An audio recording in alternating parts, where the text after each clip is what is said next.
আসসালামু আলাইকুম প্রিয় দর্শক, সর্বপ্রথম আমি নতুন বাংলাদেশ স্বাধীনতার শুভেচ্ছা অভিনন্দন জানাচ্ছি। এটিএম বার্তার পক্ষ থেকে সবাইকে জানাচ্ছি শুভেচ্ছা ও অভিনন্দন। আপনারা কেমন আছেন? আশা করি ভালো আছেন। তো প্রতিদিন নিয়ে আজকে আমি এক জায়গায় রওনা হয়েছিলাম, তো রাস্তার একটু রেস্ট নিয়েছি, তো সময় পাই না, একটু অফিস বিজনেস চেম্বার চালাইতে গিয়ে সময় পাওয়া যায় না। এক জায়গায় যাইতেছিলাম নৌকা দিয়ে, এইতে এদিকে পানিতে দেখা যায় দেখাই। আসলে নৌকার মধ্যে ফ্রি আছি। গতকালকে আমার কাছে যে অনেকগুলো নিউজ আসলো সারা জেলা থেকে এবং বাংলাদেশের বিভিন্ন স্থান থেকে যে নিউজগুলো আসলো, এগুলোর মধ্যে খুবই উচ্ছৃঙ্খল ছিল বা ইয়ে ছিল। তো আমি প্রথমে বলতেছি যে আমরা যেন সুশীল সমাজ নিয়ে সুমতে সুন্দর জীবনে আমরা যেন সুন্দর মতে পরিচালনা করতে পারি যারা দায়িত্ব রয়েছে।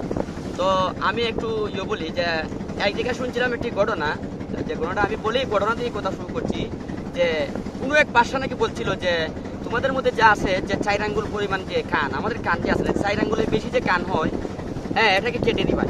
তো বাদশা যখন হুকুম করলো কান কেটে দিব, তখন সিপাহীরা কি করলো, তারা দাঁড়ালো বস্ত্র নিয়ে, তারা যখন গেল মাঠে।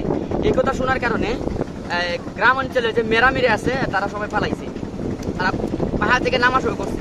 তখন রাস্তার মধ্যে পাইছে কর্পুস, এই দাঁড়াও, কোথায় যাও বলতেছে, ভাই শুনছো না, বাদশা বলছে যে 4 আঙ্গুলের উপরে যে কান আছে কেটে দিব, আমাদের তো কান কাটে দিবে।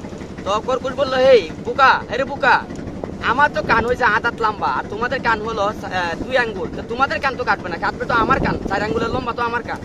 তখন মেরামেরি বললো, ও বাদশা তো বলছে 4 আঙ্গুলের উপরে কান কাটবো, কিন্তু আসলে কিন্তু তা না, তারা আগে কান কাটে তারপরে নাপে, কারণ আগে তো খাইতে হইলে তখন আর নাপে কি করবো। তো আমাদের দেশে এইটাই অবস্থা, সরকারের হুকুম দিলে একটা, সিপাহীরা করে আরেকটা, সরকারের প্রশাসনের হুকুম দেয় একটা, পাবলিকে করে আরেকটা। তো উপর থেকে যারা হুকুম দিবেন, আমাদের উপরের হুকুম সবাই বলে, আসলে আমাদের দেশে ঠিকভাবে যেন প্রয়োগ হয়, ঠিকভাবে যেন প্রয়োগ হয়। ঢাকা থেকে হুকুম দেয় একটা, হবিগঞ্জে আসে একটা, বানিয়াসুঙ্গে আসে একটা, তো এই প্রয়োগটা ঠিকভাবে হয়, এটার জন্য আমরা বিশেষভাবে আপনাদের কাছে দেশবাসীর কাছে আমন্ত্রণ জানাচ্ছি। এবং প্রশাসনের কাছে আরেকটি দাবি হলো যে আমাদের এটা আমরা অবশ্যই বিশ্বাস করি যে পাকা আম যদি 10টা গাছের মধ্যে হয়, পারতে গেলে 2-1টা কাঁচা আম পড়তেই পারে, এটা আমরা অবশ্যই স্বীকার করি। তো সঠিকভাবে যেন সঠিক তথ্য নিয়ে সঠিক তদন্ত নিয়ে যেন হয়, এটার ব্যাপারে আমরা জানাবো। তো আমরা আসলে কিন্তু বাস্তবতা দেশের মধ্যে আজকে আমরা বাংলাদেশে আমরা কথা বলি, আমাদের কিন্তু আসলে মূল্যায়ন হয় না, তো কথাটা যেন গ্রাহ্য হয়।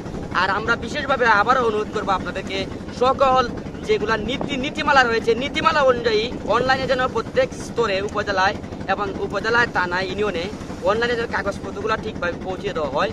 যে কাগজ অনুসারে রাষ্ট্রীয় চলবে, এই কাগজ যেন ইউনিয়ন চলে, এই কাগজ অনুযায়ী উপজেলা চলে, একই নীতিমালা অনুযায়ী যেন সারা বাংলাদেশ চলে, এটি প্রত্যাশা কামনা করি। যাই হোক, আমাদের চ্যানেলের পক্ষ থেকে আপনার সবাইকে ধন্যবাদ জানাচ্ছি।